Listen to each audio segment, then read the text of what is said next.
All right, guys, what's up? It's been a hot minute. It is now about a week and a half, give or take, into January, and I'm finally getting a chance due to some health issues that occurred.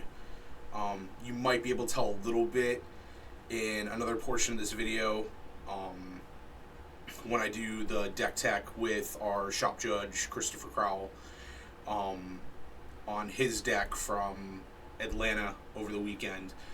A couple days after Atlanta, I got terribly sick all through the holidays, so I wasn't able to do a lot of recording or anything like that because I had no voice.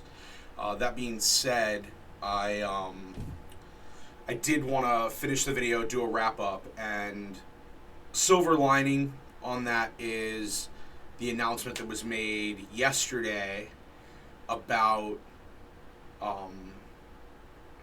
competitive season and RCs and everything moving forward. So now I get a chance to finish up the video by showing off the last portion of stuff.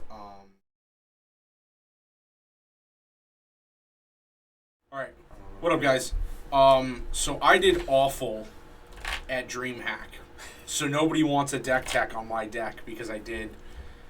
I paid attention to Eternal Weekend too much, and I did not pay attention to Pioneer with bans and this, that, and the other thing, and I didn't play test at all because I was focused on Vintage and Legacy.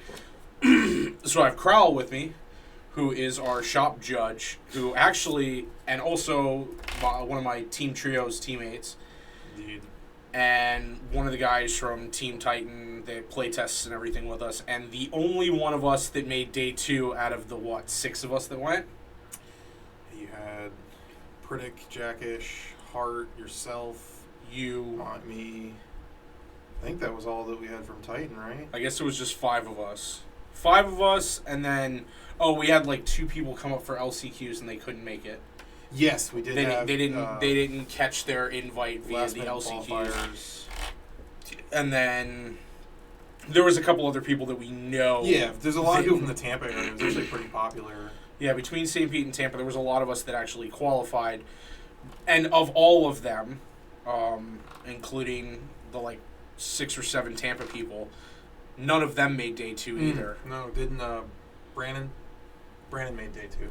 Did he? He made top 32. He got the Pro Tour invite. Oh, wow, look at that. All right, I guess you're not the best player in the area. No, not by a long shot. I mean, you were good enough to get top 100. I was good enough to get top 100. That being said, this is his top 100 list. This is what he played. So we're going to have him do a deck tech on the deck so you don't have to look at my trash Phoenix pile that I went 0-2-2 with and then tried to play Modern and they fired the event early. I had a bad weekend in DreamHack. You know what?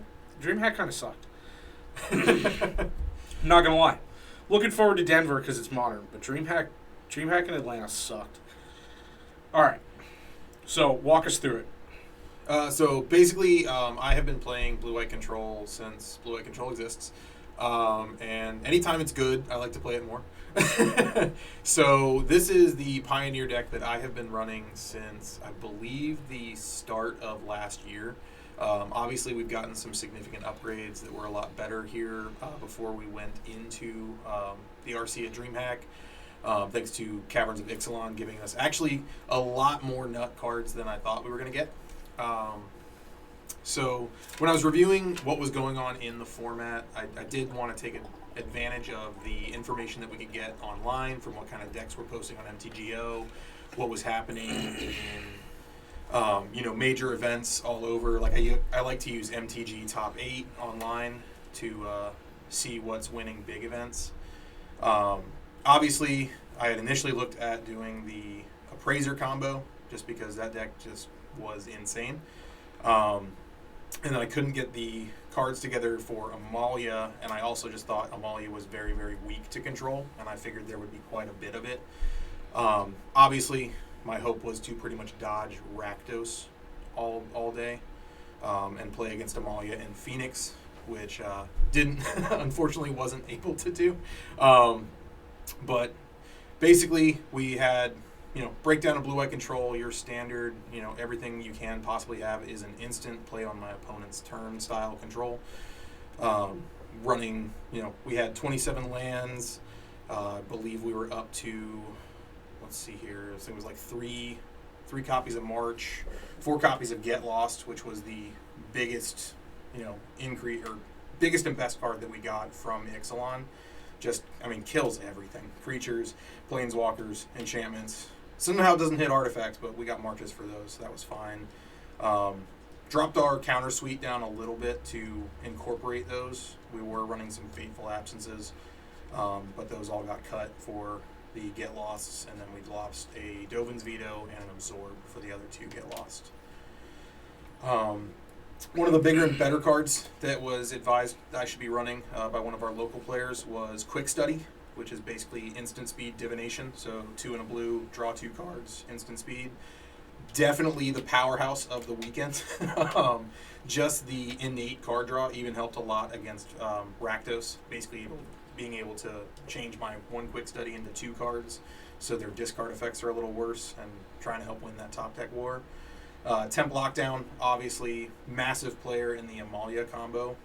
Just the fact that you slam that the turn before their combo keeps everything there, and 9 times out of 10 they are running 1 Boseiju in the main. So hopes and prayers there, but typically just did everything it needed to stop that.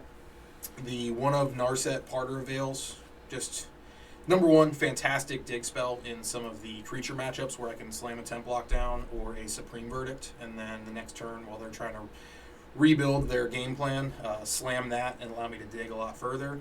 But also just the innate ability of making Shredders horrible and Phoenix a lot worse is fantastic. Looter Scooter as well. Now the Looter Scooter's back in the format too. Unfortunately, Looter Scooter not as much, just because it is a May ability. So unless it's still forcing them not to take the attack and the block effect off the Looter Scooter. Absolutely. Just shutting down that incidental gain there. But Shredder is hilarious because I can double spell and make my opponent discard cards with their Shredder. Then of course, typical control build, running like the best card search that we can get in Memory Deluge. Just an absolute outstanding card. I had run a split of 4 Quick Study, 2 Deluge for about a week, through as many games as I could, and found that realistically I liked the 3-3 split better. Wandering Emperor, just an absolute powerhouse in Pioneer right now. It deals with almost every creature aside from like Atraxa, and of course the 2/2s that are generated by Wandering Emperor also incidentally have Vigilance, making them a little annoying. And that new Monastery card in Convoke. It's a 1/1, allows you to tap 3 creatures or 3 artifacts. Oh yeah, the 1/2. And it gets flying eventually after a certain couple of things. I am not 100% certain. I think we can probably this look that card up. Monastery something? I believe so. We could probably find a Convoke list real quick. Probably could find a Convoke list really quick. Let's go to decks. Oh, I guess I do need to go to decks. Popular decks. Pioneer. Boros Convoke. Top corner. Warden of the Inner Sky. Warden of the Inner Sky. That's what it is. Okay, so we got a little bit of time to cut out there. So one of the other things it doesn't hit, aside from, like I said, Atraxa and the 2/2s created by the Wandering Emperor, was the new card Warden of the Inner Sky, which does get fairly large as long as it has 3 or more counters on it. It gains Vigilance and Flying. Just incidentally, in that Convoke list, it is able to get those pretty quickly, and the Scry effect is actually not one to be frowned upon. It is very, very good. Obviously, you can only activate it as a sorcery. There's not a lot of combat tricks or incidental instant speed 1/1 counters, but does in fact build a pretty big creature if given the time to do so. Yeah. Finally, tailoring out the 4-drops, we've got my Supreme Verdicts. Typically, I do run closer to 3 or 4 verdicts in the field, But due to the fact that I am running 2 mainboard lockdown, 2 Supreme Verdict, and 1 Farewell, as we'll get to in a little bit there, just gives me basically all the board wipes I need. Especially when the fastest and largest decks, as far as going wide, are your Mono White Human list, your Boros Convoke list, and your Amalia decks. Just being able to eat pretty much every creature in the deck, aside from a couple with temporary lockdown, gave me sufficient confidence to be able to play that over a 3rd Verdict. Finally, rounding out basically our only win condition in the deck, aside from combat damage with the Wandering Emperor and some of our man lands. We are running the 2 Teferi Hero of Dominarias. I was initially running 3 in the list, but I found myself pretty much boarding out 2 in every single matchup. And I just wanted to essentially keep myself a little lower on those, just because I do want to play those a little more towards the end of the game once I've turned the corner, essentially, and begin to capitalize on basically the drawing and other effects to keep my hand full, my mana always untapped, and basically just control out and win the game there. Looking now, you've got your Shark Typhoons. This has been basically an all-star in Pioneer. Whether or not it is an early game, just 1/1 blocker that is able to secure me some extra life points just by chumping a Seoldred, chumping some sort of big human, or even worked out really well for me against one of my opponents. He was playing, what is that, Heroic list? Yeah. And he made himself a very, very big Illuminator. And I was able to chump it with my 1/1 Shark, and that was just, that was the one turn I basically needed before I could drop a temp lockdown and then get exactly where I wanted to go. Was initially running 3 of them, but once again, with the quick studies coming in, it was just, significantly better to draw the 2 cards off a quick study for 3 mana than generate the 1/1 and draw 1 card off a Shark Typhoon. I will say as well with Shark Typhoon, casting it 4/6 is nothing, to snuff at. It is an insane option for 6 mana, especially in a deck that does not run any creatures. So, that Shark Typhoon, you windmill slam it on 6, 7, 8 with a Teferi already in play, untap, and then you've got access to like a Dovin's Veto for a counterspell, or a Get Lost for removal that also happens to generate a 2/2 shark that can either block or attack. Also pretty funny if you have a March of Otherworldly Light and you decide to pitch 3 worthless cards to it at the end of the game. Plus 1 mana is a 7/7 shark that's just there. A pretty big beater at that point. And I mean, the amount of times I've caught people with that has actually been pretty often. Just way overpaying for a March. 100%. I have marched for 15 and made a 15/15 shark to win the game the next turn. Yeah, it is hilarious how much fun you get to have with those 2 cards together. Finally, rounding out the last 6 drop here, I do have my Farewell. Huge player, great against Phoenix.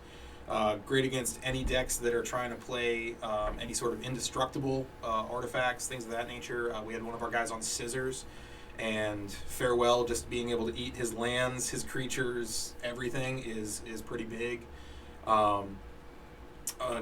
Huge incidental against Phoenix, just being able to exile the graveyards. Actually turned out to be kind of the same against Amalia. Just a big hit, wipes basically everything out of their graveyard, especially by turn 6 when they've tried to build up a pretty big, incidentally pretty large graveyard, so they can just do their Return to the Ranks combo.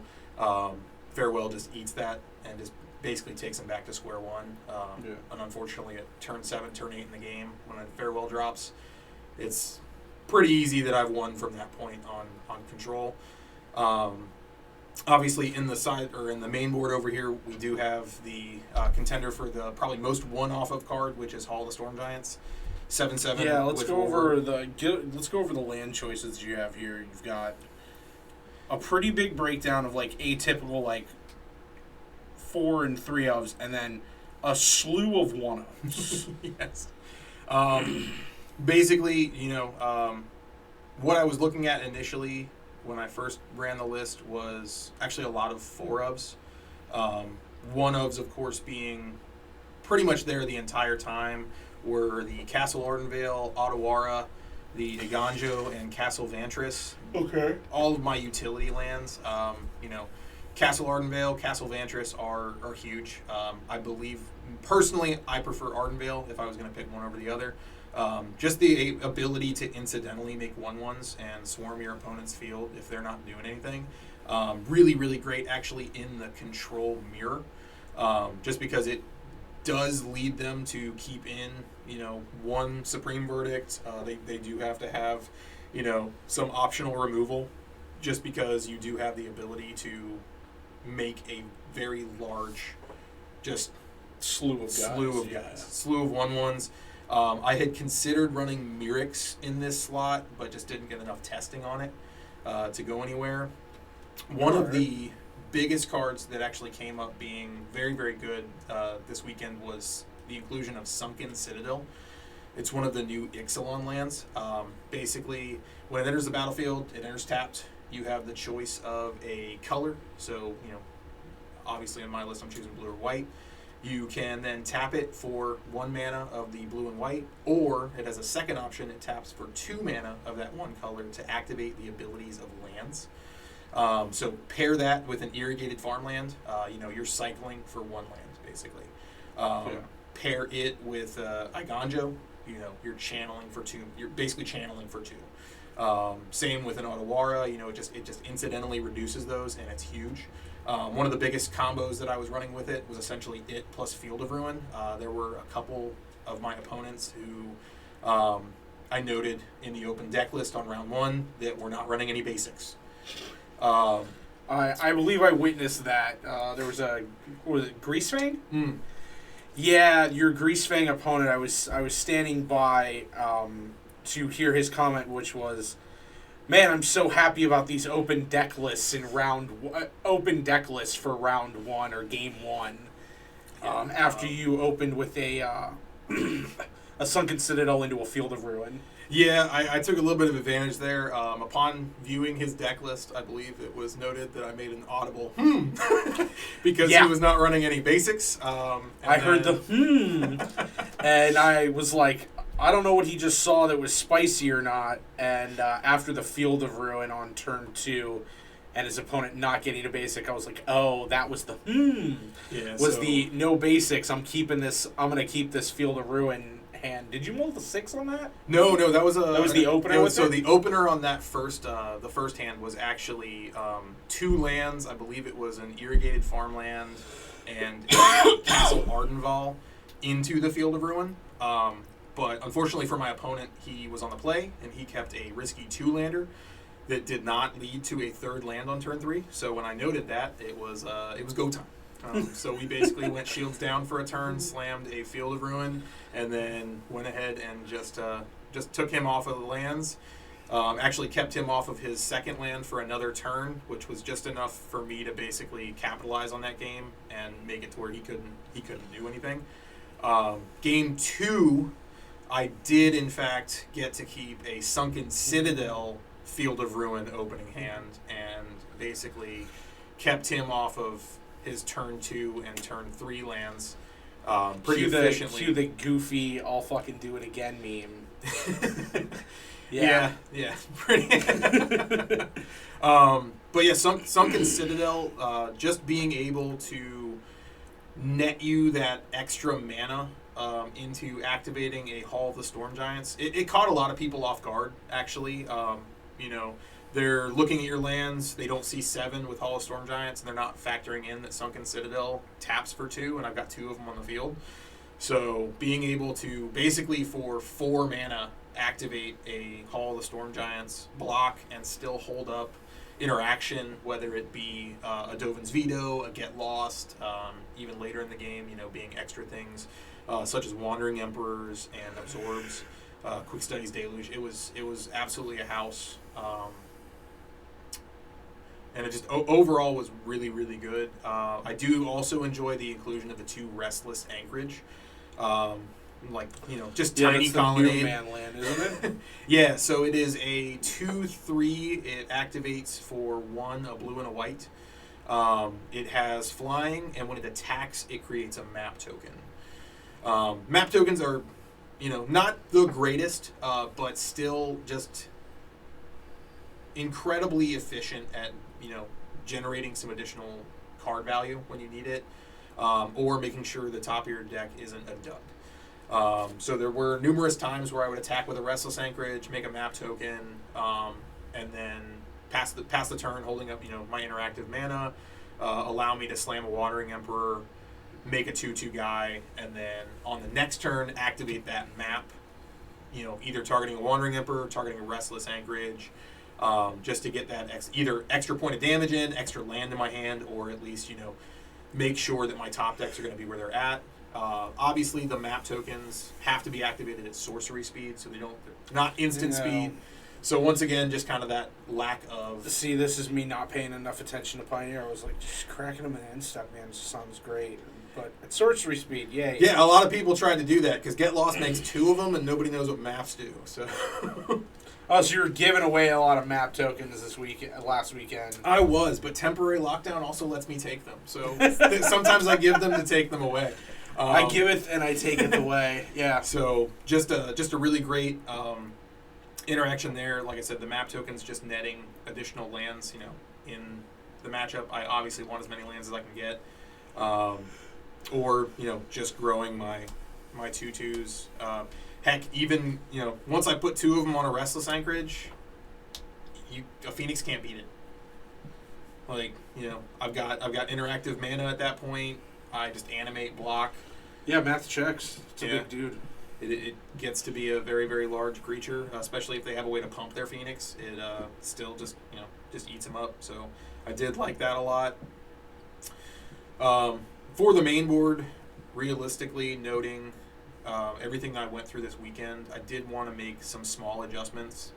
I was running a full 27 lands this weekend. I did find myself really actually wanting to cut the extra island that I had added in place of another quick study. There were only a couple matches where I ever ran into it, but I did feel like I flooded. And unfortunately, those matches were significant as far as determining whether or not we won that round.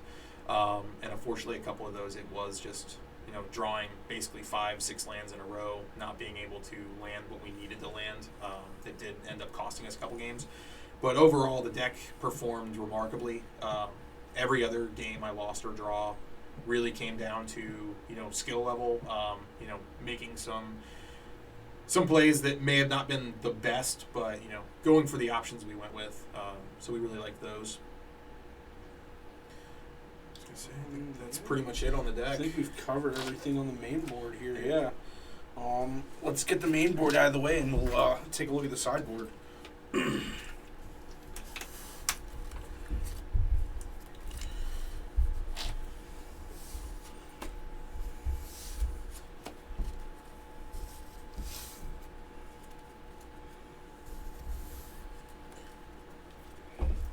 just going to spread the sideboard out in like 3s.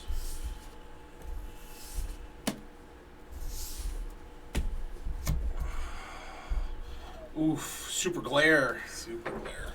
Something I noticed doing my deck text from EW is that it likes here, like this area works well for laying cards out.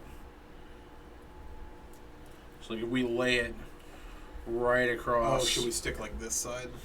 Yeah, let's lay it right across Emmy's chonky body. It should be good, other than a little bit of glare on that Supreme Verdict. Nope, going up makes it worse. Bad. We go down. Right there, I think is fine.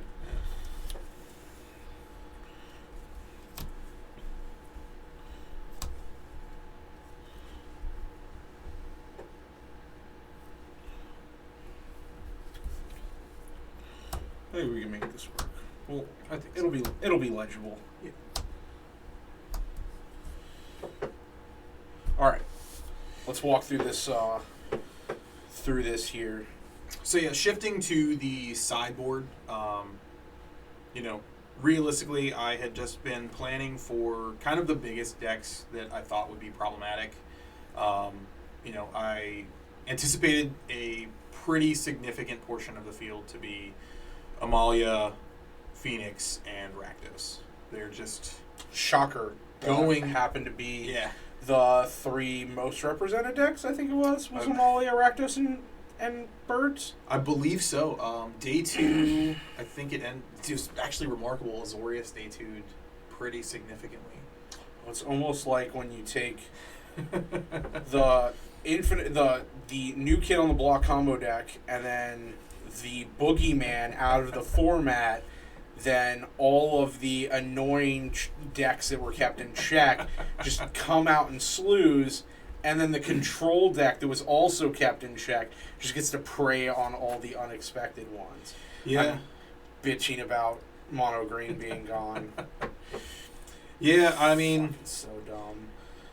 Anyway. If I'm not mistaken, I believe Aspiring Spike was there, and he actually was on a version of Mono Green. It was just the large creatures. Yeah, did he make Day 2? No, he did not. Yeah, tight. I believe I talked to him as he lost his Day 2. I also put a trash no-Karn Mono Green pile together and played it in the hotel room. And how many times did I put like 40-something power on the table on turn 4? From what I understand after talking to him, it did seem like he was actually pretty happy with the deck and how it was turning out. I think I didn't get a lot of in-depth with it, but I believe Amalia was probably a problem in the fact that the combo probably just got to go off. Feels really bad to dump your entire hand into one of these to follow up fucking turn though. So just make him indestructible, man. Heroic Intervention is a card. Yeah, cool. Let's just hold up extra mana and hope that we have heroics in our main deck. Sideboard. Anyway, let's talk about this. But basically, there were some pretty quick selections that I had made just off of looking at what we're going against. Phoenix, obviously, I wanted to play some Grafdigger's Cages, Rest in Pieces. Chromos Sea Shark is actually just a 2/4 that Phoenix can't get through unless they kill it with either some sort of burn spell or somehow pump their Phoenix. Obviously, Ledger Shredder is a little bit different, but just being able to resolve 3 mana 2/4 with flying and say, do you have the removal game too, was actually quite significant. Yeah, if it doesn't catch a lightning axe to the face, it seems good. Pretty much. Containment Priest, also very, very good in that matchup. Dampening Sphere, I was actually still planning to see a lot more green. Just because I did feel like there were a lot of diehard green players who would probably still try to bring out dust off the Nykthoses and try to slam big guys. So I do keep 2 Dampening Spheres in my sideboard, just kind of in anticipation of that. It does assist with Phoenix, but I typically don't see myself boarding both in. It's more along the lines of 1. Typically against my Phoenix players, I'm boarding in a Cage, a Veto, a Narset's Reversal, Containment Priest, 2 Rips, an extra Verdict. And then if I am on the play, I like to bring in a Dream Trawler. If I'm not on the play, I typically myself like to leave that out just because it's a lot tougher to get to that 6 mana. Yeah. And, I mean, if they're anticipating it, they're still running Lightning Axes. So if you slam a Dream Trawler on... I mean, for the most part, in my matches, I left Lightning Axe in the majority of the time, at least in a quantity of 2, because I wanted to be able to pitch my Phoenixes. Yeah. So, like, I had games where I hit my own pick lock with a Lightning Axe in order to get rid of the Phoenix out of my hand, because I knew that it was the count to put the Phoenix in, and I would much rather have a 3/2 with haste and flying than a 1/3 with flying and vigilance. Yeah, no, and it's a very, very common line as well. So a lot of the times I do only see them shaving, like you're saying, about 2 of them. It depends on each list, obviously. The Dirty Birds list or Black Blue Phoenix, they I think normally just pitch to the Bitter Triumph. Yeah. And then their removal with the Fatal Pushes is significantly worse against my list than they can, at least with the Is It list, you can still double Burn Spell with Fiery Impulse against most creatures, where a Fatal Push almost does 0 against my list. Narset's Reversal, obviously we're wanting that for the lists that are still running the Temporal Trespass. Which is actually most of them. Yeah, the more and more that I saw, the most of the lists were still on Temporal, at least as a singleton. I felt that most of the Is It players were on Temporal, but I did play against a couple of the Black-Blue lists, and neither of them actually had the Temporal. Another great card to hit with Narset's Reversal is, of course, the Treasure Cruise. putting that back into someone's hand is not a giant negative, especially if they pitched 7 cards out of their graveyard to cast it. It's almost always 6 to 7 cards. And then, sometimes you're out of cards in your graveyard. Yeah, it's almost tough to usually after you get your Cruz Narset reversal. Yes. Also, incidentally, came in one match where I was playing against a it's Sultai Neoform. My opponent resolved a Tasigur and then Neoformed his Tasigur to get an Atraxa. So I cast Narset's Reversal and put a Hullbreaker Horror into play on turn 3, and that was pretty much all she wrote. Yeah. So he sacked his Tasigur, 6 mana, Neoform, go get a 7-drop. Yep. And then that's 7. That's 7. And at that point, hilarity ensued. Really tough to beat the 7/7 that bounces all your spells back to your hand. Coupled with Quick Study, coupled with Memory Deluge, heck, even a Wandering Emperor. You just get to make it to where my opponent doesn't play the game anymore. And that's pretty much just game over. Once again, just typically Grafdigger's Cage, Dovin's Veto, Narset's Reversal, Containment Priest, the 2 Rips, Supreme Verdicts, and the Chromos Seed Sharks normally come in against my Phoenix opponents. Just giving me early interaction. If Rest in Peace even gets to stick for like a turn, it just clears the graveyard out and makes their deck a lot less efficient. Mm-hmm. Against the Rakdos style of play, typically I am actually just boarding out all of my counter interaction, so I just want my top decks to be as good as them. I find myself with the thought process that I've had and the games I've played, typically once we get into that top deck war, I can't see a Make Disappear, I can't see a Dovin's Veto, I can't see an Absorb, because they've already resolved a threat, it's already on the board. And I need something to either deal with that threat, you need to be interact with the board, or be just big enough to be a problem. Yeah, you have to be more reactive than you are proactive. Yeah, because I want my top decks to be either just as good or better than their top decks in that top deck range. Fair. Against Amalia, pretty simple. We're still bringing in Grafdigger's Cages. We're bringing in Rest in Peace's Supreme Verdict and the Containment Priest. I did find myself sometimes bringing in Change the Equation, sometimes not. It does hit a lot of their early creatures, and it does impact against, the Collected Company, Court of Calling. Chords and Cocos.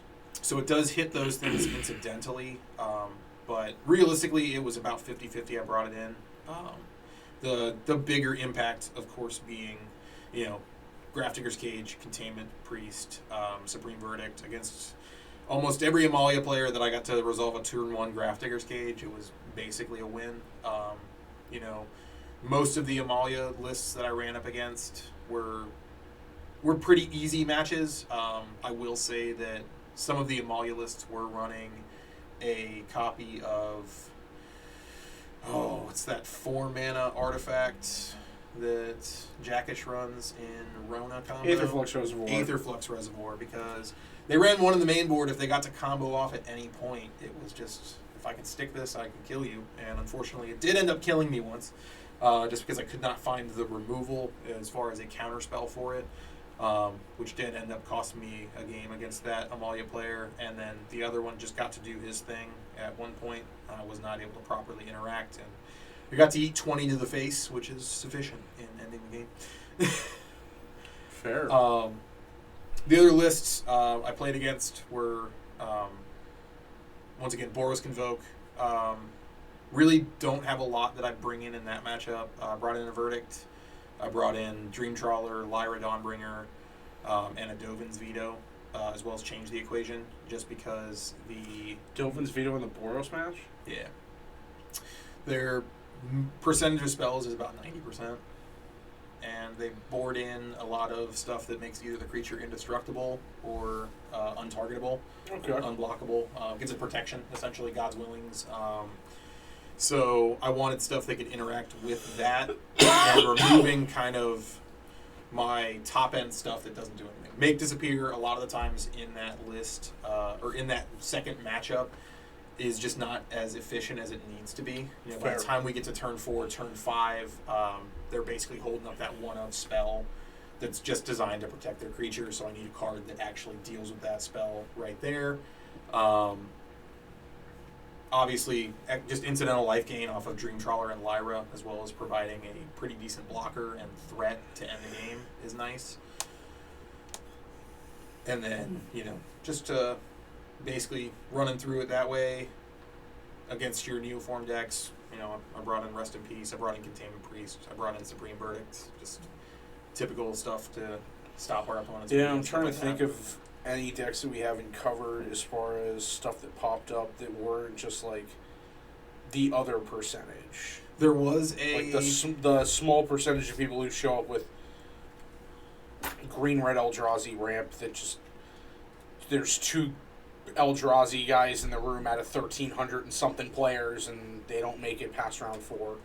Like those. There was a Quintorius combo deck that did. Yeah, how was the Quintorius? Did you play against Quintorius? I did not play against Quintorius, but I did see him. He was one of the, I believe, Tampa area guys. He actually ended up. I believe he made day 2. He was doing very, very well. Around the same time I was getting close to getting my 6 wins, I believe he was also there. I don't know if he might have fallen off at the tail end.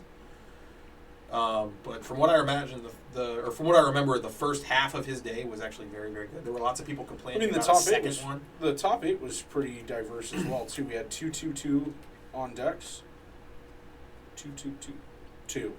2/2/2/2/2. So 2 Azorius, 2 Phoenix. 2 Azorius, 2 Phoenix, 2 Rakdos, 2 Amalia were the top 8. So the top 8 was semi-diverse. I mean, you had 2 combo decks, 2 mid-range decks, 2 tempo decks, and 2 control decks. So, like, it lined up.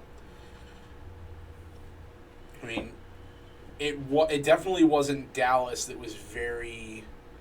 I think Dallas was, like, super fringe. It had, like, Rakdos and Gruul vehicles and blue-white and mono-green and Bora. Like, of the 6, I think there was, like, 1 duplicate, maybe 2 duplicate decks in the top 8. So, like... This was a little bit less diverse, but like it hit all the bases as far as archetypes for the most part. No, and I mean I think those were the 4 most represented decks in the field. By far. So I would anticipate that kind of be some amalgamation of those being that way. I honestly did expect to see more Rakdos, but I expected more Rakdos to be running around as well, especially with the addition of Looter Scooter. I'm trying to think of what other... I know there was at least one Rona combo player. I believe he just barely... Crap. No, he just barely missed day 2. I think he went... To give that guy crap. I think he went 5-4. Good. And just missed the cut for day 2. We had...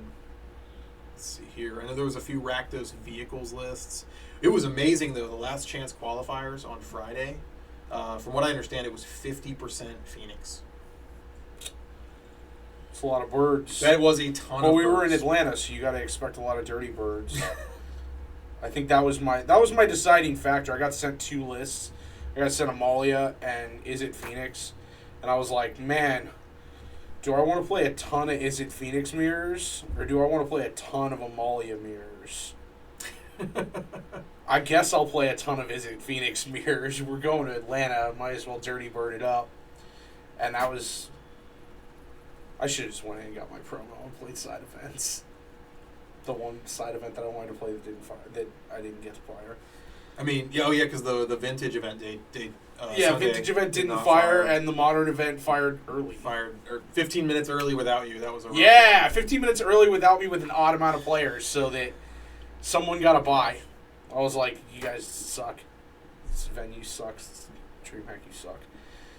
But yeah, I mean, so this list will probably sit, I think, until Karlov. Murder at Karlov Manor, is that what it is?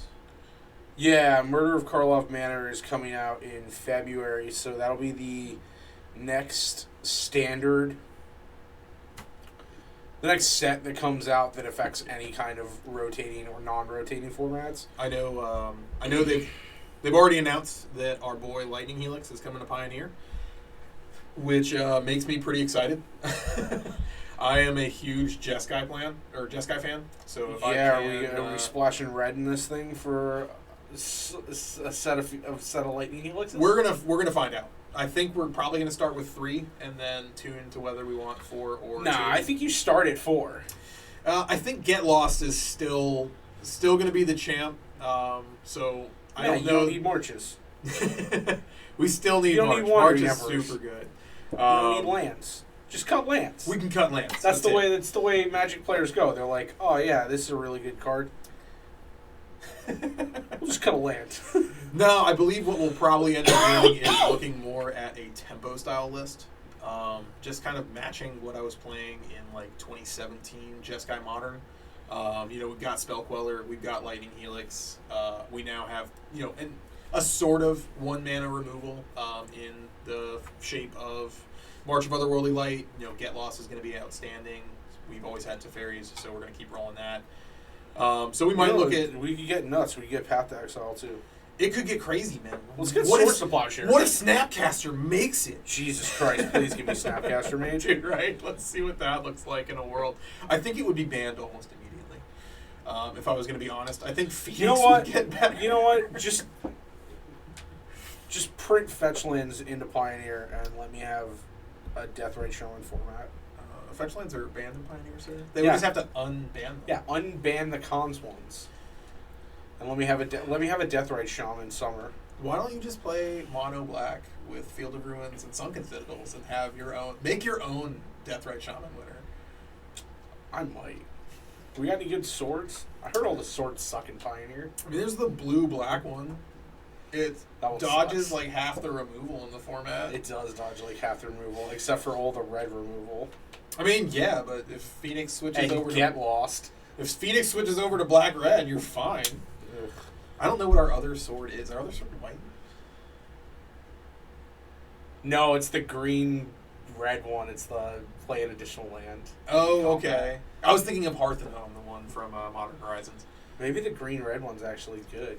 You put some Ramanop excavators or a Crucible in, and then just keep playing your field out of your yard after you combat and you field them. Yeah. You combat, you play the field back out of the yard, you field them again. Yeah. You've only got so many basics, right? The problem is, what if they're like playing 6 basics? You can't target those basics with Field of Ruin, unfortunately. It sounds like you might need Cleansing Wildfires. And then I believe there's another card from Midnight Hunt that has Flashback that blows up a permanent. And if it's a land, they get 2 basics. If it's a non-land, they get 1 basic. But if you have no basics, they get nothing.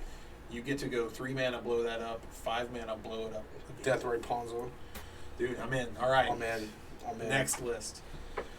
Deathrite Ponzo with Aven Mind Sensor, splash for off color, search the top 4, sucker. Alright. Well, we have covered, I believe, every card out of your sideboard and why it is here. I just fucking dick slapped those cards. Why they are here, what the matches were that you brought them in, how your matches went. Your overall record was what? So my record going into day 2, I ended up 7-2-1, and then my day 2 record ended being about 50-50, so I lost 2 matches and won 2 matches. So you ended up 9-4-1 overall? 9-4-1 overall. It sounds like had I gotten one of those, I might have actually had a chance to Pro Tour invite. But, it is what it is. It's been about... What'd you draw with? I drew in day 1 against Amalia. Shocker. Game 1, he had the Aetherflux Reservoir. It was like the last card. He had 7 cards left in his deck. Finally drew it. I didn't have the removal for it, or the counterspell for it, so it landed, and he domed me for 50. I lost that match. We went to game 2. 130 or some shit. Yeah, we went to game 2, and I won that match, but unfortunately that match takes a minute to win. So we ended up with about, I think, 6 or 7 minutes left. Drew our hands, and he obviously just couldn't get through me keeping a good 6. But I just didn't have what I needed to close the game out. Had we had an indefinite amount of time, that would have also, I believe, been a win for me. But just, one of the unfortunate occurrences when you play control is you are, in fact, reacting to your opponent.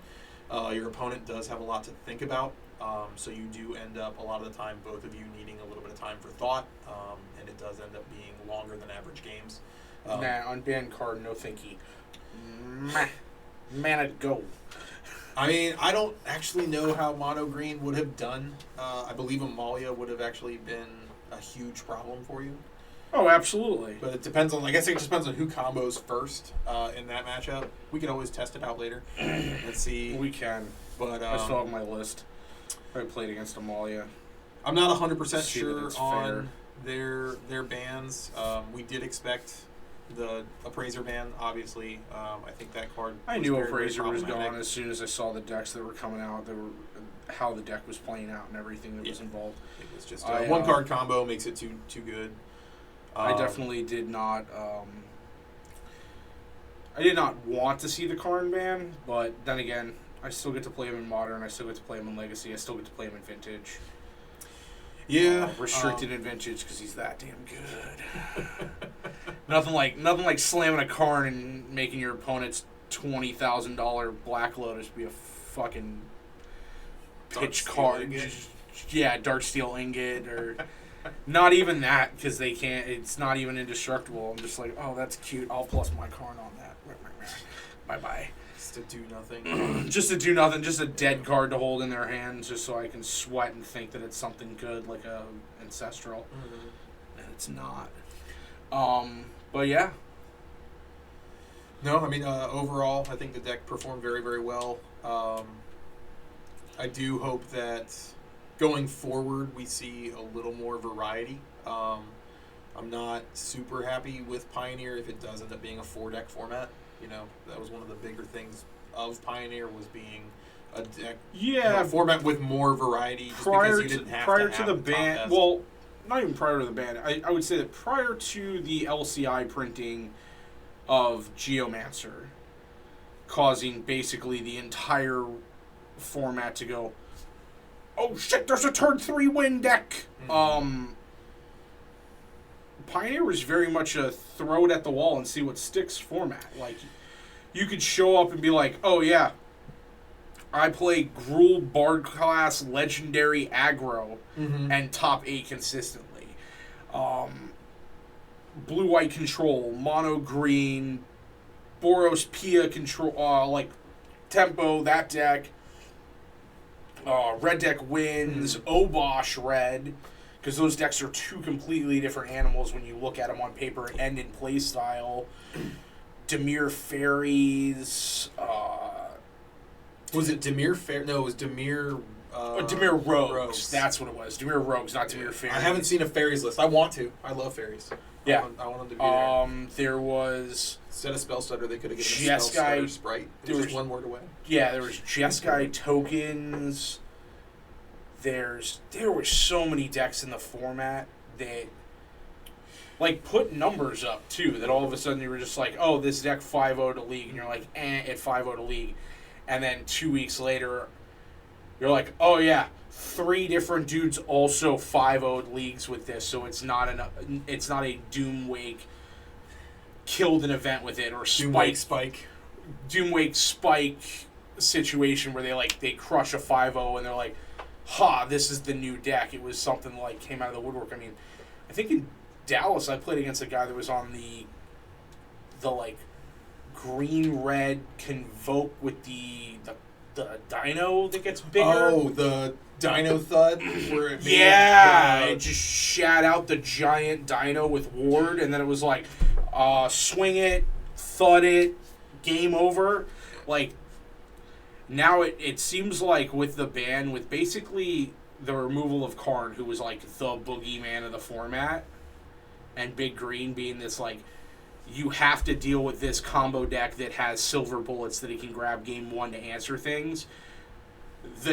The format has gone from super diverse because it has to shoot all of the angles against green being super popular into kind of condensing down to like what everybody says is the best decks in the format. And I don't know if that was necessarily the case. I think the biggest thing was, we had a brand new set coming out right before the RC, so a lot of people are focusing on what's going to be the best deck for the RC.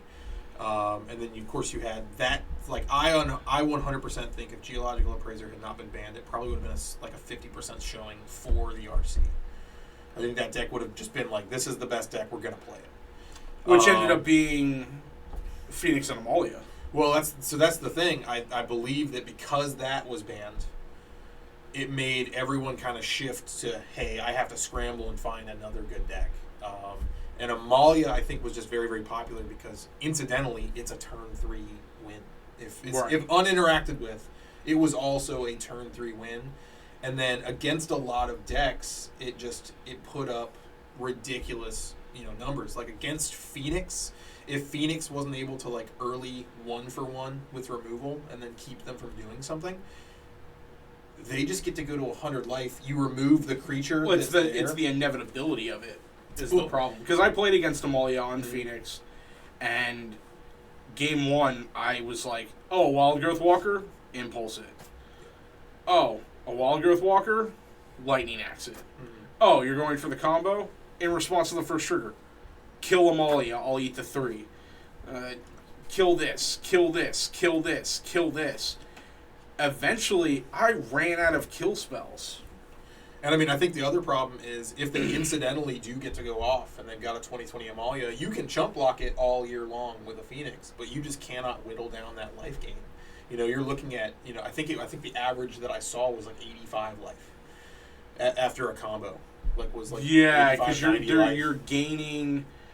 So Amalia starts at a 2/2. When her ability triggers to blow up everything, it actually puts one last instance of the trigger on the stack. So she ends at 21, and you gain 19 times 3 life. And that's if you don't hit a single land. Don't hit a single land. And then you also have the incidental 1 life. And then you get the incidental life here and there from the guys that explore early on when you have a Wild Growth Walker out, or the Prosperous Innkeeper that triggers off gaining life here and there. So, like, at bare minimum, if you are turn 2 Wild Growth Walker, turn 3 a Soul Sister, Amalia, and then Amalia, you haven't been hit, you're at 21, you hit no lands, 19 times 3 is 30, 57, 50. So you're at 58 58 plus life. Yeah, so 58 plus 20, 78. Yeah, you're just shy of 80 life. Which, and 9 times out of 10, most decks can't deal with it. No, at least not most aggro decks. I think Rakdos is like one of the only decks that can kind of be like, you're at 80 life? Cool. Slam Shieldred, slam like... Even then, it's a very, one or very two long... other bodies and run for the fences. Even then, you're like, man, I really hope this turns into... I have a Shelly on the table, and also I flip Fable and can just make a copy of a giant each turn and like 12 ya, but I'm still running for the fences and the clock and hoping you don't do anything. I think Rakdos kind of like Control just had a very, very good matchup in stopping the combo from occurring. Obviously, in the ability they have all those Thought Seizes, plus they've just got incidental, a ton of removal with Push. And then I think, honestly, Graveyard Trespasser shows wildly well in that match because they do get to go Graveyard Trespasser, eat your Amalia. If I get to attack with this Graveyard Trespasser, I eat another portion of the combo out of the graveyard. Now you're not able to just incidentally return to the ranks. Yeah. So as long as you can maintain, keeping their graveyard clear, Thought Seizing the stuff that lets them get, multiple creatures out of the deck. So if you're Thought Seizing their Cocos, Cocos, Quarter Callings, keeping the creatures from being played on curve. Just Thought Seizing the Amalia, Thought Seizing the Wild Growth Walker, making them find it. Puts a lot of strain on the Amalia's deck's ability to just like turn 3 incidental win. And I think that's a big factor there. All right. Well, it's been an hour of deck tech and rambling about Pioneer. I think that that's good to go for this. So we're going to chop this up. I don't know where in the video you're going to get this because I'm shooting it in 3 parts. All right, guys. It's Box. Alex is with me because I just got back from RCQ Atlanta a little while ago, a couple days ago, and I was waiting on him to come in because we had some hockey product come in. He came in and ripped it with Boss Man. But I've got some artist packs here. So these are... some of these were opened because I had to open them because there was redemption stuff in there for artists. Right. And then I've got a couple packs here that I opened. And then Alex has got a couple that I picked up for him that he's going to open. And I wanted to show off the signature on the Teden mat. From the last video I mentioned that I picked it up at Eternal Weekend and that I was going to take it to Atlanta to get signed. So got Teden to sign this, and he dated it DreamHack Atlanta 2023 on it and whatnot. But I figured we would show off the packs and everything.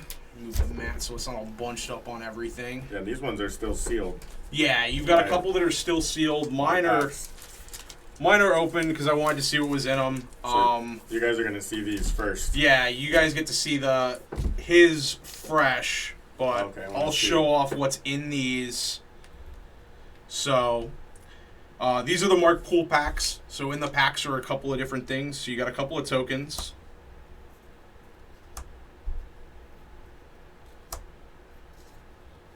And then an artist proof. Does that say red? Yeah, it's the red mana one dope. for mana count. So you get an artist proof in here, which Tempest. The Tempest Mountain was dope. That's super cool. And then another token, and then an aluminum token. Oh, sick. Which is the elk here, and it looks phenomenal. Bro. And all this stuff is signed. My Pool signs all the good stuff out of the pack. Like, these are just run-the-mill tokens, but he signs this stuff. And then we got just another random run-of-the-mill token, and then an acrylic one in each pack as well. And then this one is signed. So each pack has something aluminum, something acrylic, 1 artist proof, and then 5 just run-of-the-mill tokens from his stuff that he does. I mean, the art on them is fantastic, regardless of whether they're fancy or not. They look great. That's super cool.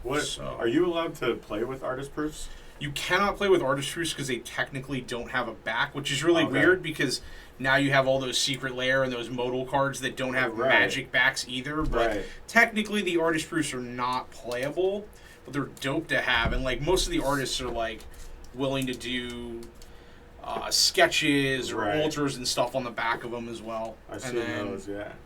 Here, I'm gonna hide through some of the stuff on this pack and show off the regular tokens. Yeah. I just kind of I tried to shoot me through them really quick. You caught one of them. I didn't see that. That's disgusting. So a couple of tokens again.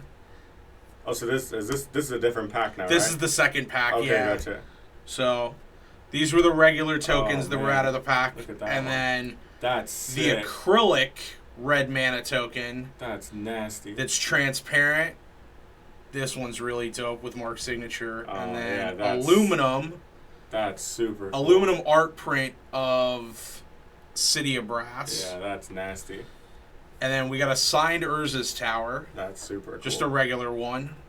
But and that was in the pack too? That was in the pack as well. Dope.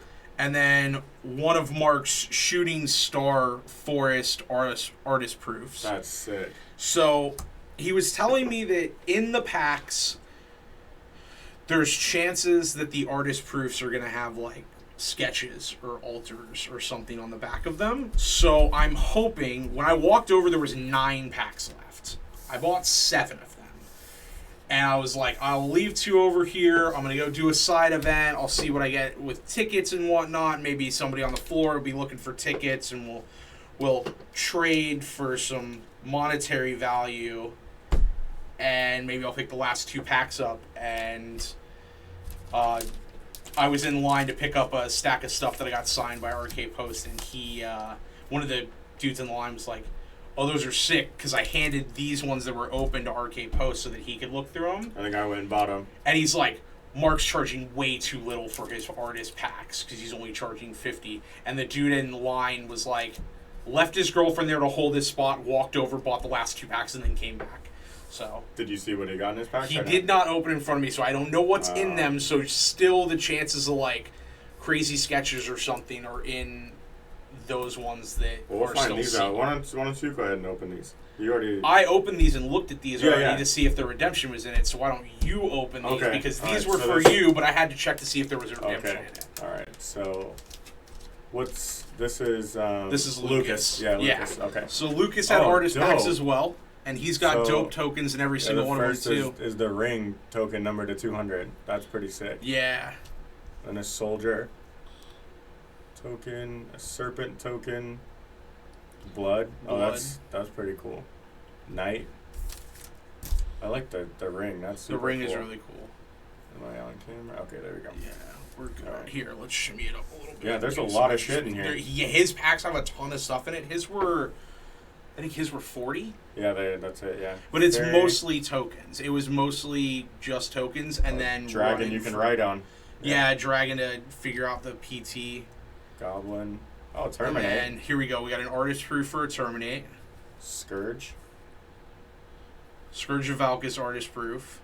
Adventurous Palace foil artist swamp. proof. And then a foil swamp artist proof. So Lucas's packs were the cheapest ones that I've seen, but he puts 4 artist proofs.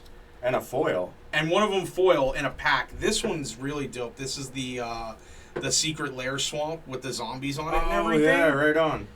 But that one's sick. So he doesn't do any like acrylic or aluminum in any of them that I can remember. They have 4 artist proofs. But you get 4 artist proofs right off the back, and like basically most of the artist proofs when you go to artists are anywhere from $10 to like $30 on the regular ones, even because they don't get a ton of them. No, they don't. And they're all signed, which was dope too. Well, and then each signature you get by these guys is like $3 to $5 or something. Yeah, I think Lucas was charging $3 for a regular signature. And I've got 13 signatures. Yeah, like 15 signatures here across all the tokens and the artist proofs and whatnot. So like, just on the chance of like you hit a token that you wanted, because they sell the tokens for like $1 or $2 each. Then the signatures are $3, like, and then the artist proofs just. Yeah, all these artists that do the packs, like, I think they're underselling their value on them. Right. Well, then that's the reason why you can only get them at these things, right? Yeah, most of them. They don't sell them online. They don't do them online or anything like that. They make them for the event, and then they do unique stuff for the event. Like, some of them were like, oh, I only sketched on 2 foil artist proofs, and they're in the 60 packs that I have here. Right. So, because roll the dice. Good luck. The sketches are like $50 to $100. $50 to $150 depending on how intricate the sketches are. Did everyone come with a ring? Not 100% sure if everyone had a ring in it. That's super cool. Okay. Most of them had Plant. Yeah. Rebel. We'll go back to Mercadian Mass with the Rebels, huh? Oh yeah, and then the Orc Army, more Lord of the Rings. Oh stuff. yeah, right. Goblin. Okay, so these are a little bit rounder and thicker stock. It's like alpha versus beta. Right, yeah. He's got 2 different printings on his tokens for cardstock. Fairy. Okay, then we should get into the elves. Oh, dope. That one's numbered out of 50. Yeah.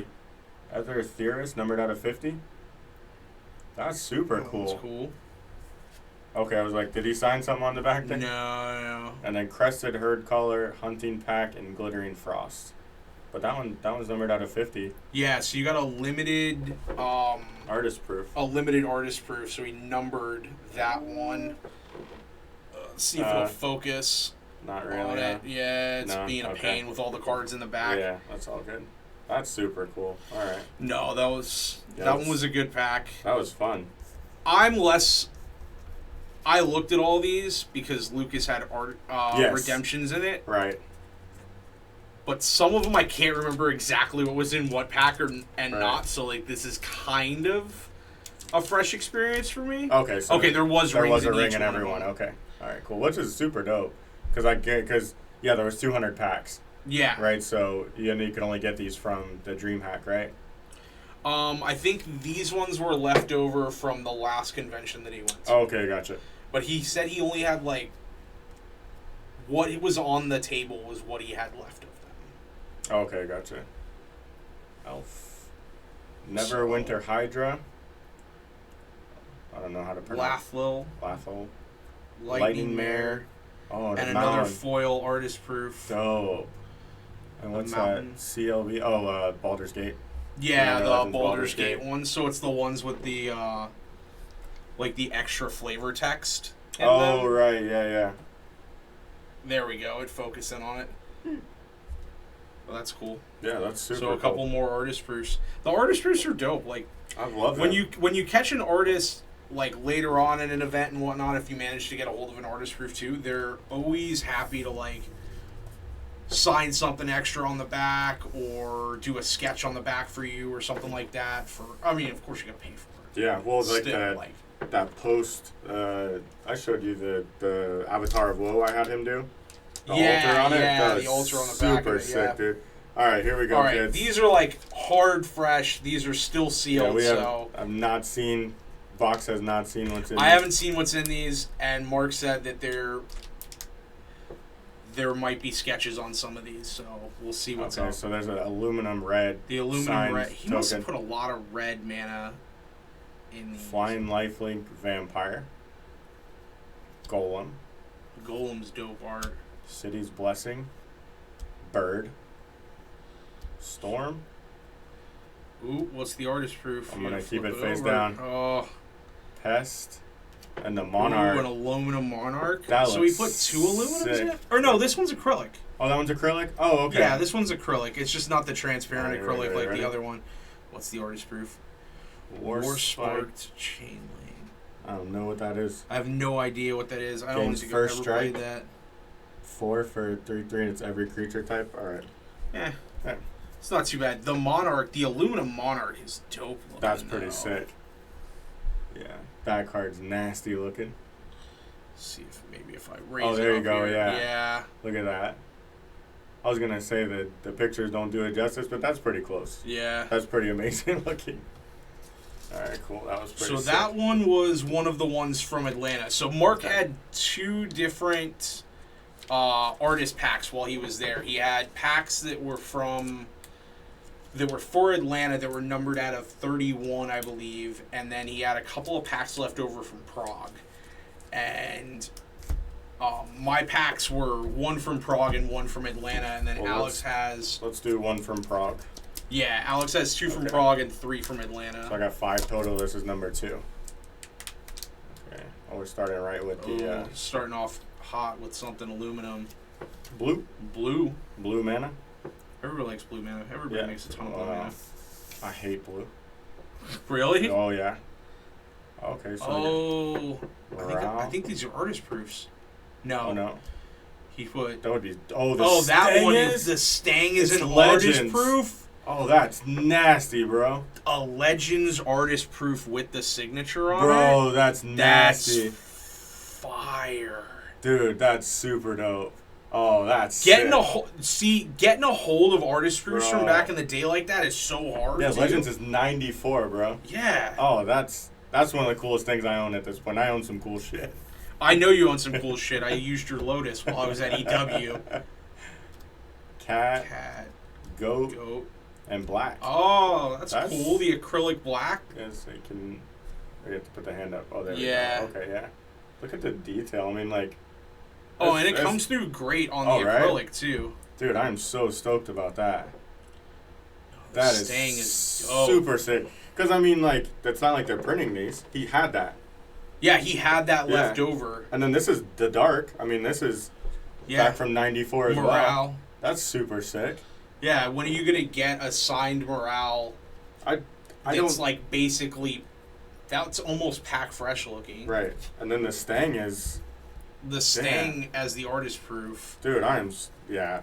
There's not a lot of stuff that impresses me anymore after being around so many, like, high-end stuff my whole life. Yeah. You know, like owning a store and whatnot. But, I mean, I don't know, the one-of-a-kind stuff always, like, floors me. Yeah, the super unique stuff. Cool. That was awesome. Okay. Now you just got to see the next thing Pool's going to be at and send the Stang off with me and have him do something on the back. That would be sick. Oh, look at it. It's like gold. Oh, shit. It's a gold. That's cool. Wow. The gold acrylic blue mana. Yep. You hate blue mana, so Yep. that's perfect. Poison token, citizen, human wizard, city's blessing, elemental. That elemental's cool. Let's put that down for a It's second. the artist proof. Golem and a storm. Ooh, the storm. Man, those on are the aluminum. so sweet looking. The color pop's really good on his All right, tokens here when we they're go. on the You ready? aluminum. What do we got for... Oh, same oh, no, one. Changeling. Come on, What Mark. the hell, Mark? Really? 2 of the changelings in your That's packs? all good. Alright. It's That fine. was You so- got 2 more packs. And the Stang is still so good that, like... Well, the Sting was one of the prog packs. And that had 2 artist proofs. Oh, no, 1 artist proof and 1 signed card. 1 artist proof. I'm going to save that one for the last. Yeah. Let's go. This pack is really full. I mean, this is... I don't know how the hell he got them in there. Okay, here we go. Something. Oh, the top one's acrylic. Oh, That's vampire. why. Oh, an acrylic vampire? Oh, there's a gold something or other on the back. Okay. So you got vampire token, acrylic, colorless, elemental. Oh, the colorless mana. Right. Yeah. City's blessing, treasure, Storm. Got the Nice. AP. That beast is dope. Oh, the aluminum Sick. balance print. That is nasty. So this is something that artists have been doing lately. They've been doing these aluminum prints that are card size, so you can like put a binder together, basically of prints. But this is Fraction Jackson. Fraction Jackson. That's one of my favorite From cards Un? ever. Is dude. it really? Yes. That's I dope. always thought it was man. so funny. Yeah. That's with the half cool under. to do the un card in the pack. That's dope. All right, cool. That's sick. Yeah. But yeah, Artist proof from an unset, bro. I've never even seen one. yeah, I don't think I've seen. I've seen a bunch of artist proofs, But I don't not think from I've an ever seen unset. an I haven't. unset artist proof. No, that's pretty cool. And I always thought the unsets were so much fun, dude. The other dope thing is that like, you don't get a ton of artist proofs and a bunch of signatures and stuff like this from all of the artists because a lot of the guys have switched to digital media. at this Oh, point, right. too. Yeah. So like some of the artists when I was there Okay. have like 6 things on the fucking table. Here we go, kids. Let's All see what right. we got. What's up with this? This is the last prog one, right? This is the last prog one, and we're going to start with... Aluminum art print of... I don't know what that What is. is that? Is that one of his islands that he did? I don't know what that is. I don't know what that art is from. We got an island. And another island. Is that a revised print? Oh, With a sketch! With the Birds of With the Bird Paradise! of Paradise on the back! You got the sketch! Bro! So you got a sketched Bird of Paradise on the back of the revised island with the shadow signature. Bro, that... You gotta send that off to get graded. Bro, You gotta slab that thing up. That's fire. That is sick, dude. Oh my god. 35? I should have opened 35. The Monarch, the Monk, the The Ring. ring. That's pretty sick. Spider, Dragon. Dragon, and Colorless. Colorless acrylic. That looks like Ash. That kind of does look like Ash, man. If anybody comes to the store, tell Ashton he's colorless. I'm sure he'd enjoy that I'm conversation. sure that when he's editing this, he's going to be like, I hate these guys. That artist proof, though, with the full birds. sketch. The birds, man. That is nasty. That's super cool. I gotta let Mark know that the sketch was in there. Let me take a picture of that. Yeah, absolutely. That Take a is photo of nasty, that. dude. Because I don't know when the next time I'll see Mark, but you know what? I told him that I would tag his Instagram if we hit it. if we opened anything super. Well, I thought it was crazy weird out of because it. there was the shadow signature on there, and I was like, well, that's cool. I would thought it was a proof at first, and I was like, that's super sick. Yeah, to just get the proof But of it is a revised proof. land, but it is a proof, and to get the signature on it. Yeah. So I'll definitely. Bro, I'm so stoked with that. God, Yeah. this thing is so cool. Yeah, that's so sick, man. Yeah, I took photos of it. I'll make sure that Ashton puts us up on the. That's super cool. and then the last make pack sure that he was it, signs man. it. The last pack was fire. That was super cool. I'm glad you saved the last prog pack. I'm gonna till the leave end. that out because I want to put that in something A little Yeah, I more- got penny sleeves right there. Okay, cool. Yeah, I want that to be That one's super well cool. protected. Yeah, I think I will send this one out though. I'll Yeah, have that one send slabbed. it and get it slabbed. Yeah, I would do that. I mean, it's worth a couple of bucks to get it slabbed or whatnot. Absolutely. Yeah. All right, well, this will be somewhere probably in the middle of the video, or I might do it as the beginning with you and me, because I'm also going to do, I have a whole deck box here full of all the stuff that I got signed while I was there, and dope. tokens that I picked up and stuff. So I'm going to show that stuff off. I'm going to show off the signatures and tokens and stuff like that that I picked up over the weekend. Because I know some of you guys like that stuff from the Eternal Weekend one. So real quick, let's move this camera to the table. I already showed the mat off when I was talking with Alex, so I think maybe we'll put that for, yeah. We'll probably do the portion with Alex and I first, and then things go. Let's start off with, you know what, let's start off with the stuff that I got signed by Mark Teaton, because I have the mat here by Mark Teaton from Eternal Weekend that I got signed while I was there in Atlanta. So just a couple of things. I only got a few cards signed. Foil Soul Ring, the ones that were given out for Command Fest. I got a bunch of these sitting around, and as I find them in my stuff and I find non-signed copies, I'm like, oh, well, Mark's going to be there. Might as well get this one signed too. And then just a couple of defense grids. A Brothers War, an OG, and then a Brothers War schematic.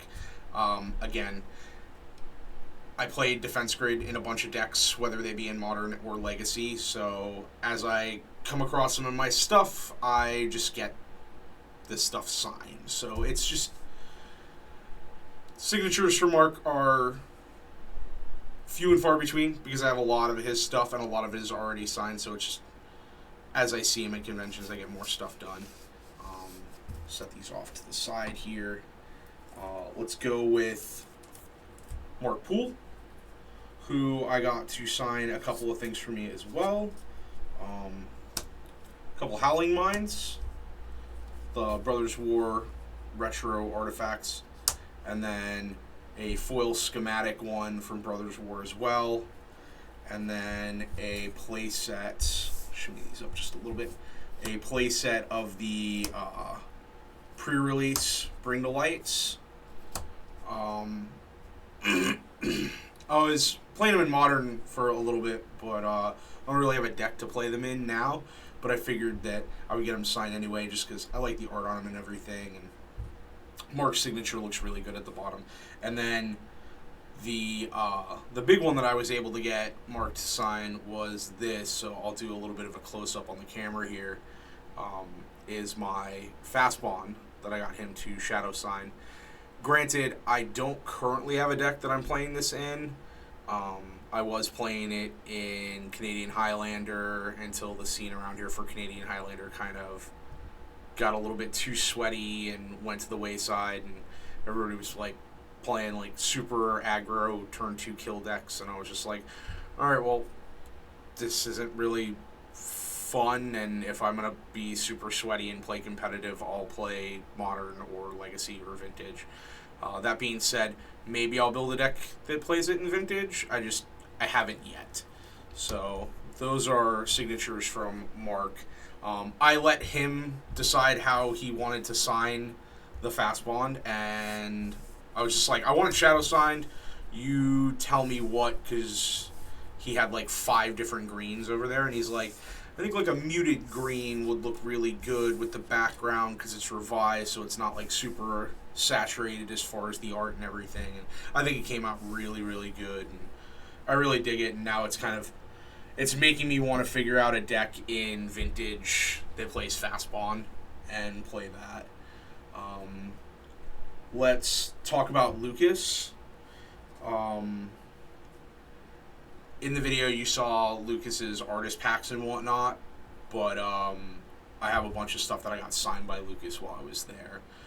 The first thing is only 3 of them because I was unable to find a 4th, but these are Russian. Kind of hard to tell because of how far out it is, but these are Russian Simian Spirit Guides. And while I only got 3 signed, there's not a lot of decks in Legacy that play a full set of 4, so I wasn't terribly worried about finding a 4th copy before I got them signed. And then a Russian Thoughtseize. I already have a set of foil English Theros Thoughtseizes signed by him, but a buddy of mine had a Russian one, and I was like, oh man, I love foreign cards, let me get that off you and I'll just replace it for you. So I got that, and I got that signed. And then let's get into some of the more obscure things and weird stuff. A Dam, foil regular border Dam that I got signed. Foil retro border Dam. Damn, it will not focus. There we go. I think the gold pops really well on this. So I got him to sign those in gold. Move this stuff over. A sketch alternate art Obsidian Charmaw, and then a regular Charmaw as well. As you can probably tell, I'm a big foils guy. Either foreign or foils is like how I basically collect all of my stuff. And then I got one of my sets of Murktide signed. I own 2 sets of Murktides, but come on, focus. There we go. Nope. Had it, we lost it. We had it, we lost it. There we go. We got it. So, I have 2 sets of Murktides. One of them has a really bad story and is still in the shipping package. And it is... I have them, but they're not technically mine. They are a dear friends of mine who passed away, and I didn't think that it was right that they just went back out in the wild. So I have them, and they're still in the shipping package that they were sent to me in, and that's where they will stay until basically the end of time. So those are the ones that I play. Sad story. It's been a weird couple of days. And then let's get back on track with cards and stuff. Foil Up the Beanstalk signed in gold. Full play set of them. These are my second set of foil Beanstalks. Let's see if I can get these to... Probably if I de-sleeve them. My other set of Beanstalks I was playing last weekend in the standard RCQ here at the shop. So let's see if these will show up. Foil, shadow signs, Beanstalks in blue-green, or green-blue. And these look gorgeous. I dig them. I love them. I am only playing Beanstalk currently in Standard, in the domain list, but there has been some Legacy lists that have popped up playing them, so maybe I put something together that plays Beanstalk in Legacy and I play them in that, but these ones are cool. These ones are amazing. I was like, oh, can you shadow sign a set of them for me, green? And I figured he was just going to do green-black. And he was like, oh, I can do them green-blue. I think they pop better with the blue shadow than they do a black shadow. And I was like, you know what? You drew the card. You're an artist. I just play this stuff. Take the wheel. And he did, and they look fantastic. And the perfect fits that they're in are a little bit beat up, but my God, dude, they look phenomenal. They look great. I got some compliments, over the weekend when I played at the RC and cast them. Fun fact, I did not win. I didn't even do well. Ugh. It was a bad weekend. Let's get into these couple of tokens that I picked up. First and foremost, I got a food token from Eternal Weekend in Japan. This is, if it would focus, maybe without the sleeve. Yeah, without the sleeve would focus. This is 55 out of 100 with a small initialed signature there. This is by Jeff Lubenstein, who I have become buddies with over the years, running into him at events and whatnot. And when I saw this in Atlanta, left over from his trip to Eternal Week in Japan, I was like, holy hell, I have to have one of those. That's phenomenal. And I thumbed through and I tried to see what numbers he had, because they weren't sequential, what he had left. And 55 was the coolest number in my opinion, just because it was a reoccurring number. But this was dope. I don't have a deck to play food in. I don't think I have a deck that makes food, but I was like, well, screw it, I'm gonna get it. And then finally, that was an aluminum one, by the way. Finally, Jeff made a Goblin Shaman. And this thing, it's got the little MTG 30 down here at the bottom. And also got him to sign it. The baby blue signature pops really hard on the art. And this guy is going to end up with my RK Post aluminum Goblin Shaman token in whatever deck I end up currently playing that has Fables in it, because Fables busted and it's played in like everything, but I think currently my Fables are in Rakdos Painter for Legacy. But this thing is phenomenal. The art is great on it. Jeff did a fantastic job. The runes in his hands, the signature kind of matches the same color and whatnot, and it looks really good. And then also on the back, he signed it as well, nice and big. And then on top of it, because Jeff's such a cool dude, he went ahead and tossed me a paper version of it as well. So I'll toss this in the box with the aluminum ones. I have just a regular back on this, but Jeff's a super cool dude, super nice.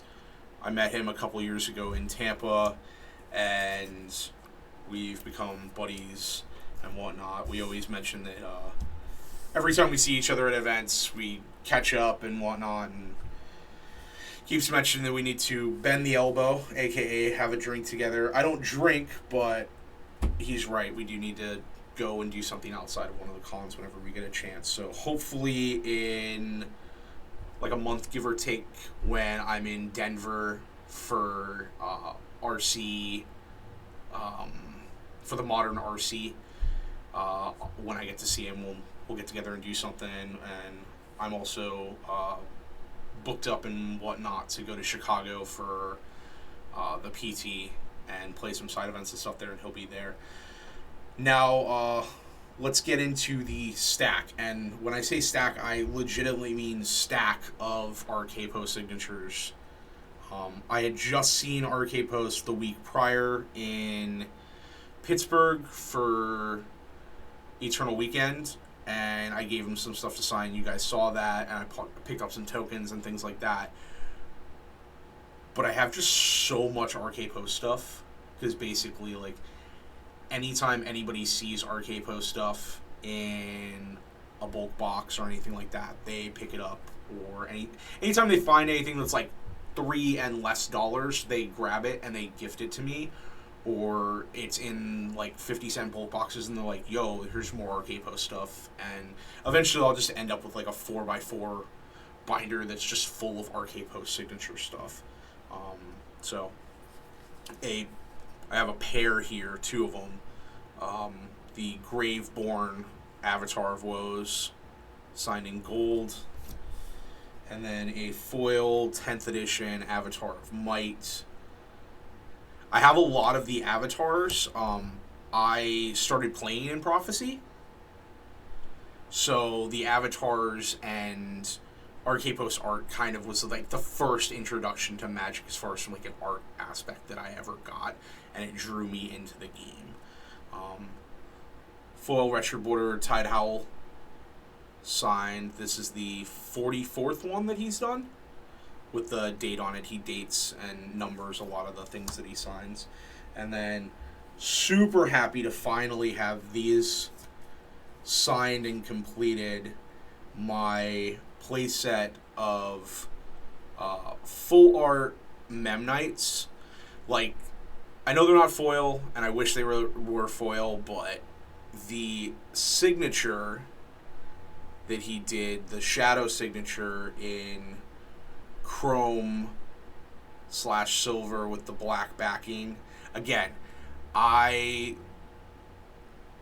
give RK Post full reins whenever I have him sign stuff. I'm like, hey, whatever you think will look good, whenever. Granted, like when I ask for like something special signed, shadow signed, slight alters, double signatures, anything like that. With the rest of the stuff, I normally just go, hey man, blacks on the non-foils, gold or silver on the foils, your choice. But if I ask for something to be shadow signed and whatnot, I give him full reins because I know it's something that I'm going to end up playing. It's going to be like a very personal playset that I look at and I see a lot.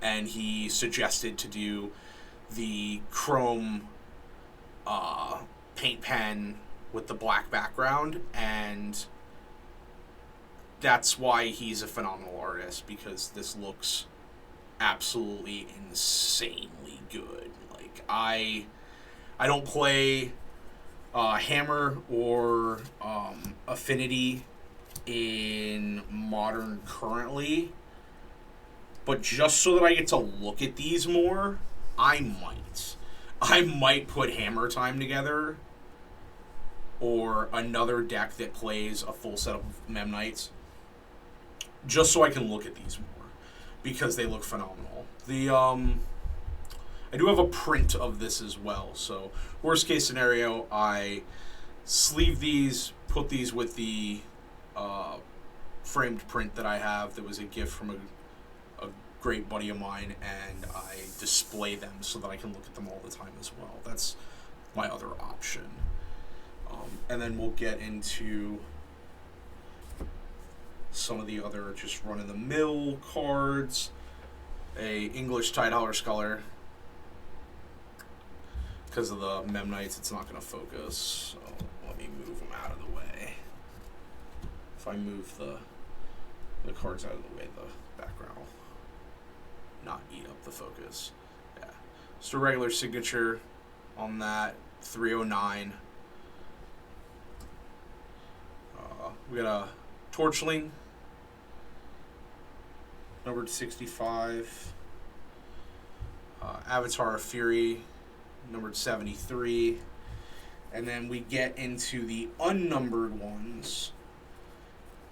So he only numbers cards that he can start the numbering process on, or he has a numbering process already going on. So there's a lot of missed aspect in it, which it is what it is. We have a starter deck, Thorn Elemental, 3 Urza Saga Elementals in various conditions. Again, these are cheap cards that most people are not playing, and then some 7th edition Thorn Elementals. These are not like, oh my god, I need Thorn Elementals for my deck. Granted, if you reprinted Thorn Elemental now, it would probably be a common. Avatar Mites, 2 original Prophecy ones, a 10th edition one. Got a couple of Avatar Furies here, 2 from the Commander set, and then 2 from Prophecy.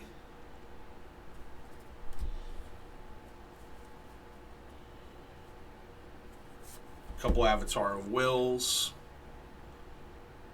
also from Prophecy. I don't think Avatar of Will got a reprint. It might have. Can't remember. Too many cards, too much magic. And then I got a couple of Avatar of the Discord, 2 Dissension ones, 1 Archenemy one. Again, these are just ones that he did not number when he was signing. An Abyssal Horror from Saga? Yeah, I think the gears were Saga. And then get into some of the cooler stuff. Morphlings, 3 of them.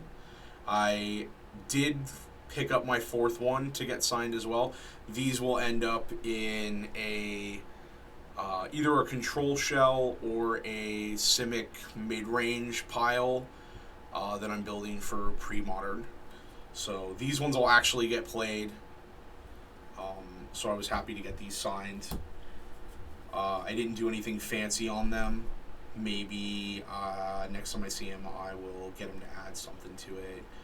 Maybe do a blue over the black so it's shadow. And then a play set of original Apocalypse Lightning Angels. Same thing with these. I picked them up to play them in pre-modern, and I have not put the Jeskai pre-modern deck together, but these are phenomenal. Lightning Angel was such a good card back in the day, and then also it's got great art.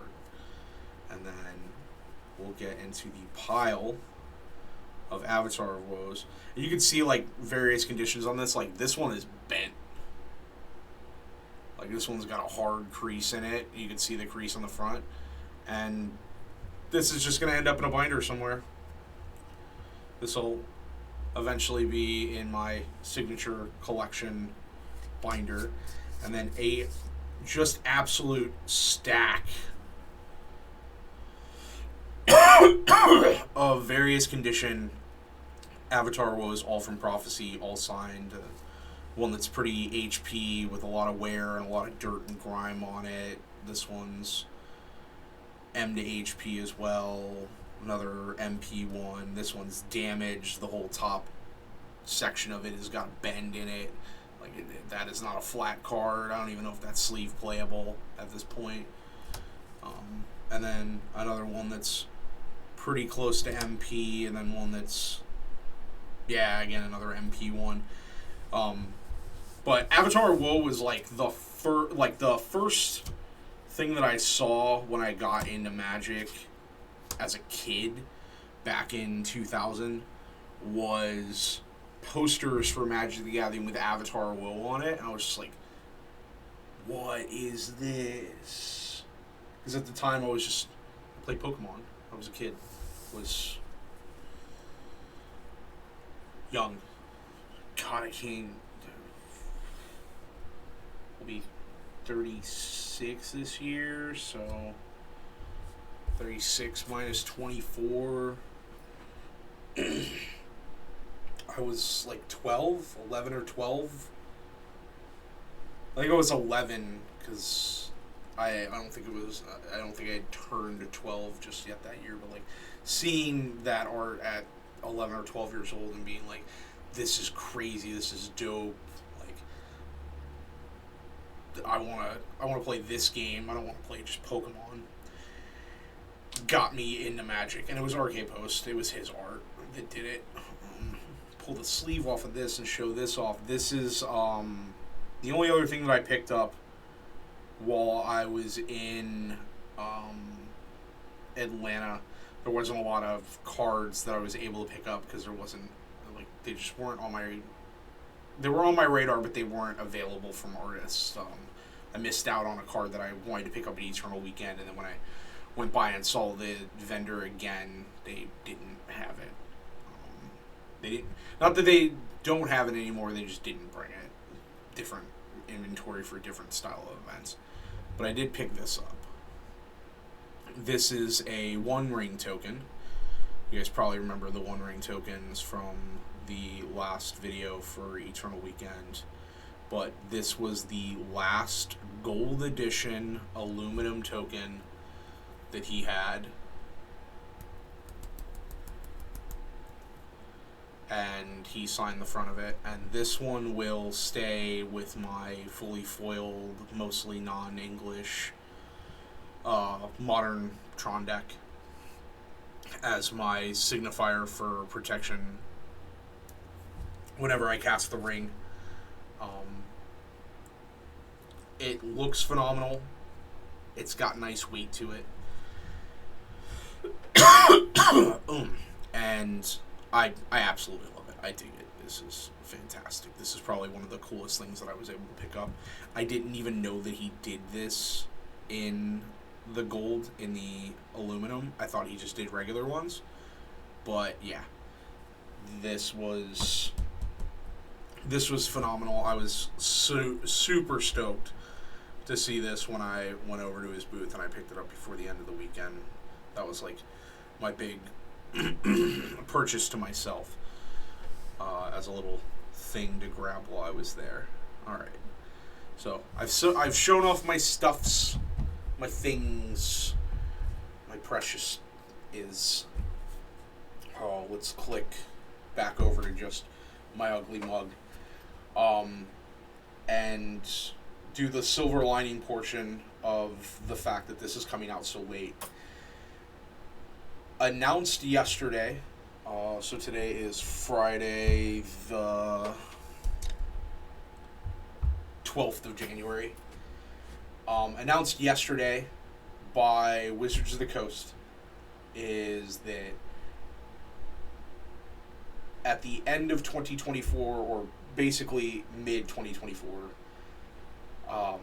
Star City Games will be taking over responsibilities for hosting, booking location, and doing all of the work for regional championships and regional championship qualifiers and basically everything that feeds into the Pro Tour. The Pro Tour will still be handled by Wizards of the Coast. They'll still manage things at the fests and the Pro Tours and everything like that. Like, so, for instance, Chicago, that's next month.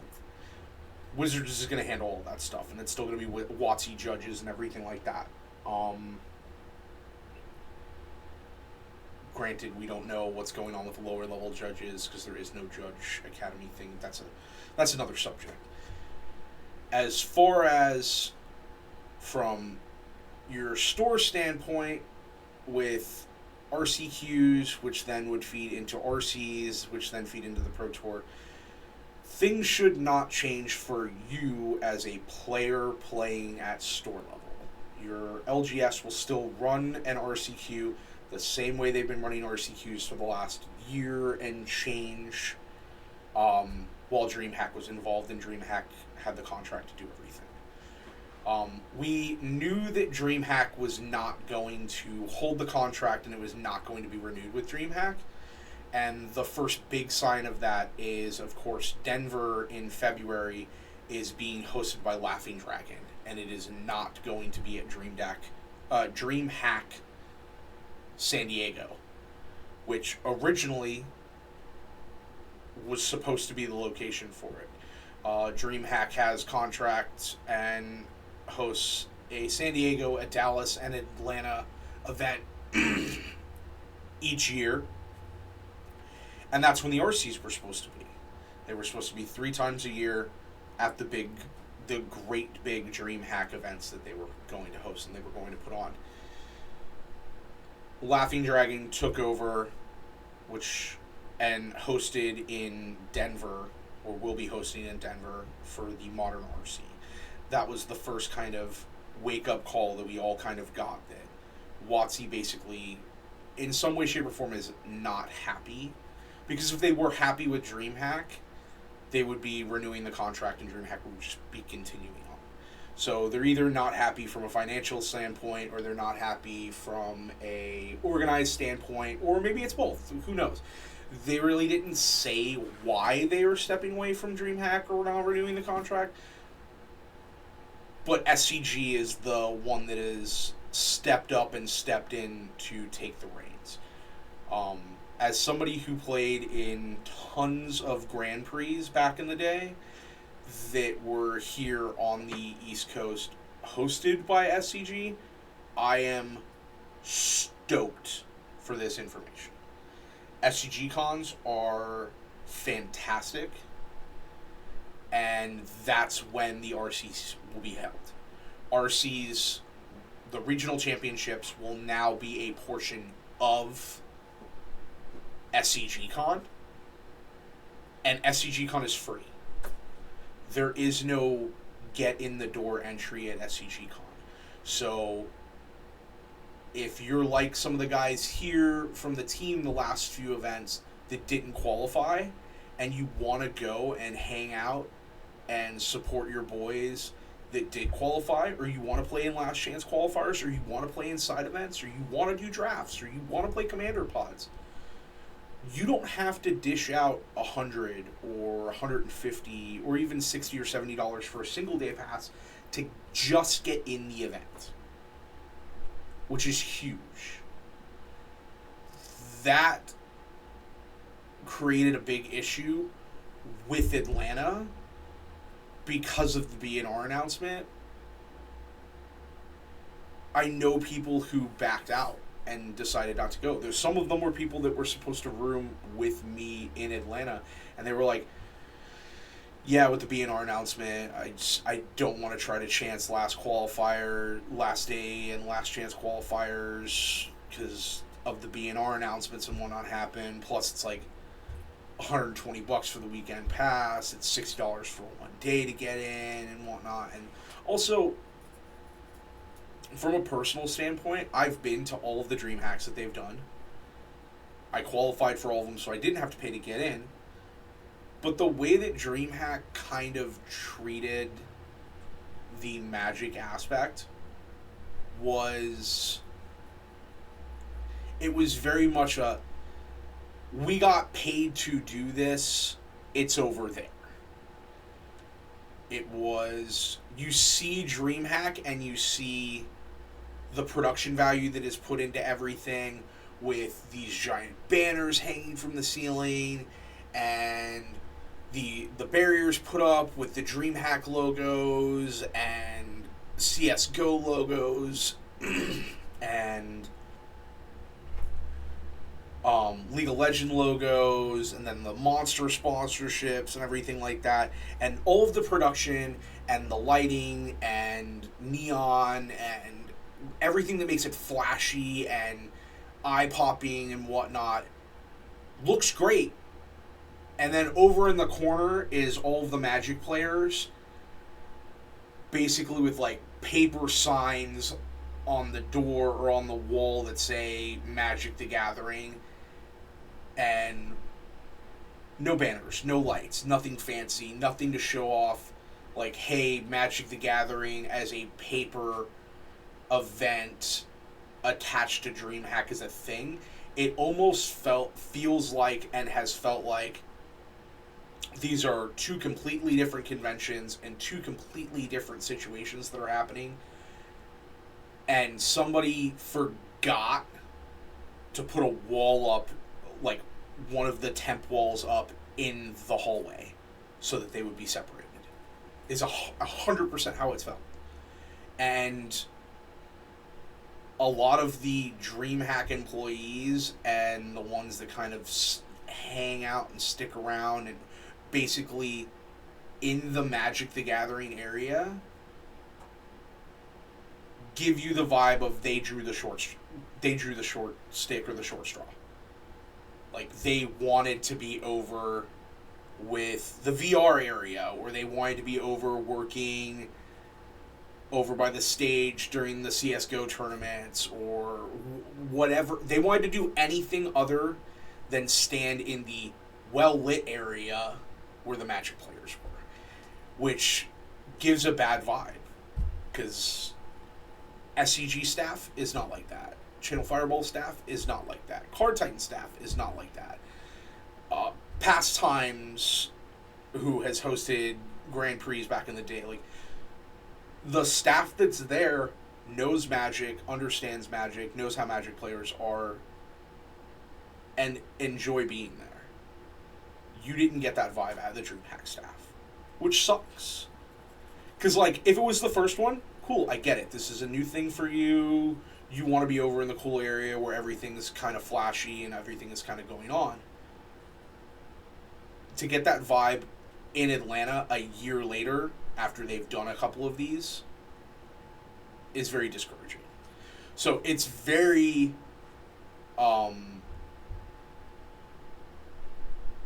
very nice to see SCG taking in the reins of the regionals. From a player standpoint at a higher level, once you qualify or you're looking to go to last chance qualifiers, some things are changing.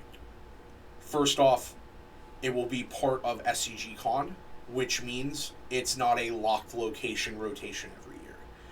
DreamHack was very much locked into San Diego, Dallas, Atlanta. San Diego, Dallas, Atlanta, San Diego, Dallas, Atlanta, just because of how they contracted and did everything and where they wanted to be. A West Coast, a mid-country, and an East Coast event every year. SCG is not doing that. The first big announcement, and I believe DreamHack is still handling the standard RC in Dallas. Unless something happens and something changes. Laughing Dragon has the Denver RC for Modern, which will be next month in February. DreamHack will still host in Dallas the standard RC, which will happen mid-year, I want to say June-ish. I would have to look at dates and everything like that, and I just don't have it off my computer. But basically, like, the summer. And then, as far as the end of the year one, which originally DreamHack was going to host in October in Atlanta, SCG has announced that that is the first event that they will be taking over and that they will be hosting, and it will be at SCG Con, Washington, D.C. So, that's a big factor as well. Them basically saying the RCs will be part of SCG Con. SCG Con doesn't have locked contracts as far as where they will host events.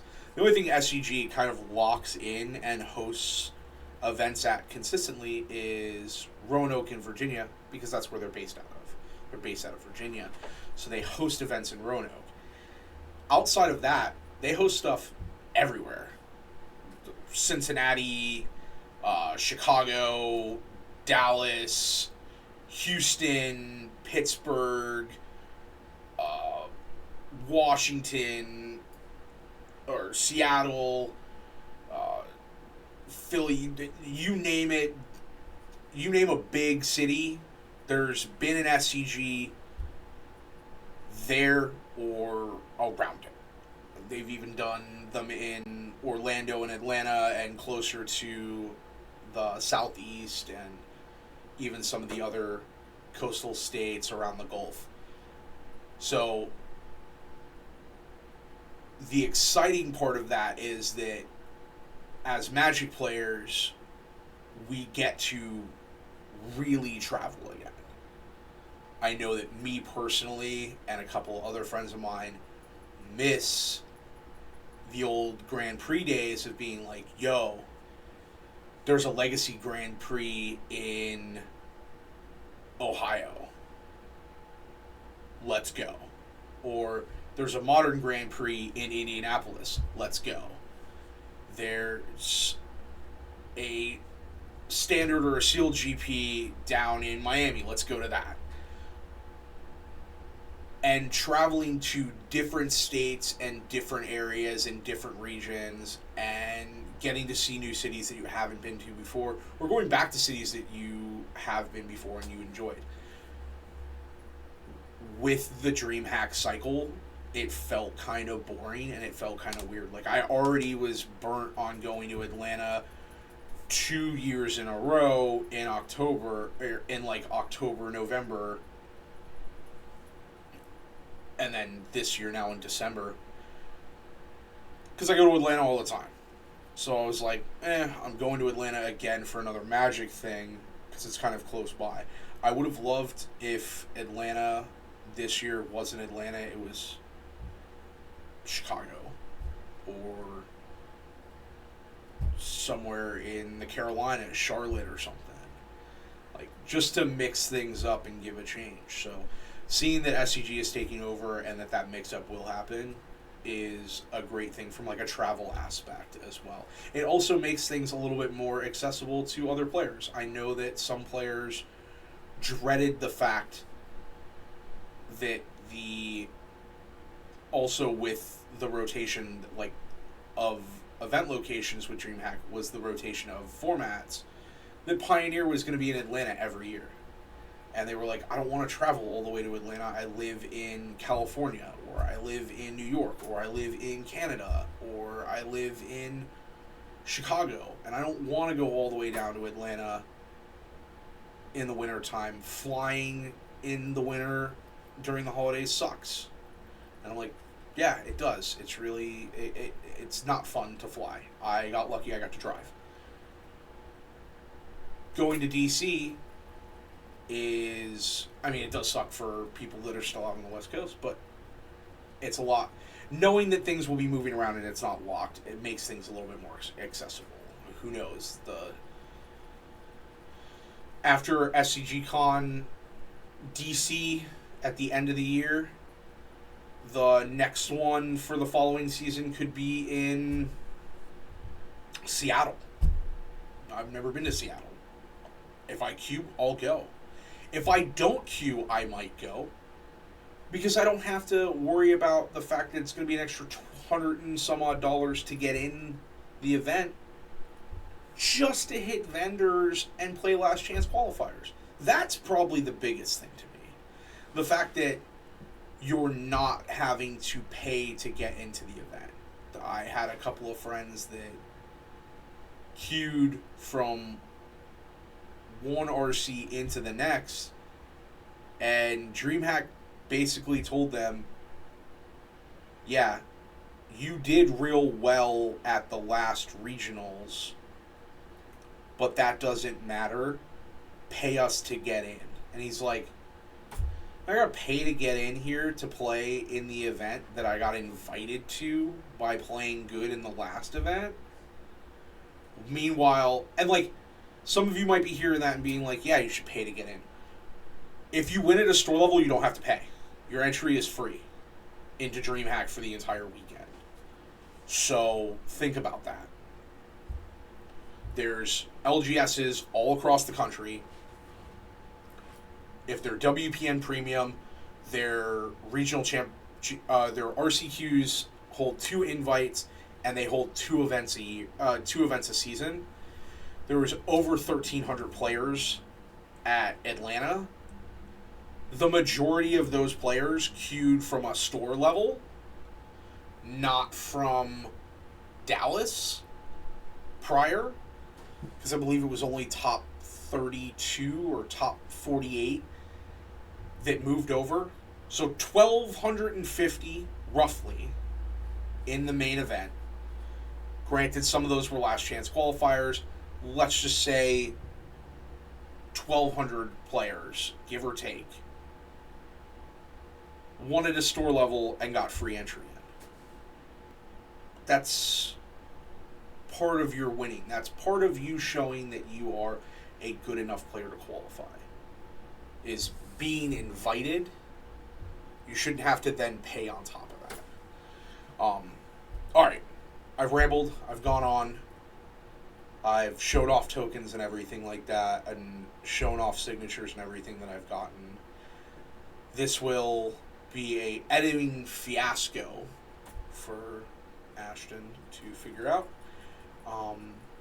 I will see you guys in the next break video, and also you will see me in the background of a couple of other things that have not gotten uploaded just quite yet, some sports stuff and whatnot. I have some stuff that I'm staring at here on the shelf now that I plan on ripping for you guys, and we have Karlov coming next month, and I'm going to rip that. Again, in the comments here and in the comments on the Ravnica Remastered break video, let us know if you want live breaks for new product releases. If that's the case, we will make sure that you guys are aware of when we will be going live for those things, so that you guys can be active in the comments and I can respond back and forth with you. But that being said, I'm going to start the rest of my day as far as work and orders and inventory and all of that fun stuff and emails and whatnot. So have a good day. Thanks for checking the video out.